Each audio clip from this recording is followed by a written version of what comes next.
Good afternoon mga boss. Today meron tayong installation ng 6-eye sensor. So meron po itong 2 sensor sa front. So dito po siya banda, yan po kinabit natin. Tapos dito naman sa kabila. Tapos sa likod mga boss, meron siyang 4, kaya 6-eye kasi in total po 6 sensors po yung meron. Yan. Yan. So ngayon mga boss, si bossing kasi nabangga siya dito kasi hindi niya nakita, kaya nagpalagay siya ng sensor ngayon para kapag umaatras siya, makikita niya na yung maririnig niya sa loob kasi meron tayong console. Yan. Saan nakalagay yung console natin? Dito.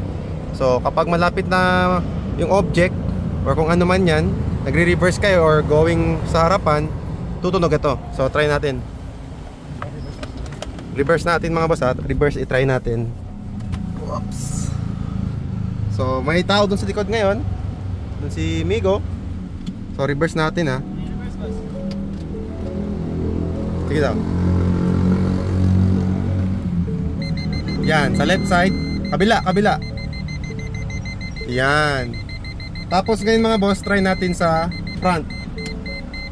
Sa front, brake activated, di ba? Brake. Oh, yan. Sige, try natin si front. Yan. Tapos sa kabila. Yan. Solid siya mga boss. So at least ngayon, pag nag-reverse po kayo or nagpa-parking po kayo, hindi nyo pa matansya yung haba ng sasakyan, or baka may mga unexpected po na mga, you know, possible na mga tumatakbo na aso or tao na biglang unexpected, safe na po kayo using the 6-eye sensor para at least wala na pong hassle. Hindi na po kailangan bumaba to check things. So with the help of the side mirror plus the 6-eye sensor, hindi na po kayo mahirapan sa pagre-reverse. So we also have mga bossing 4-eye sensor. Pasok tayo sa loob mga boss sa shop ha.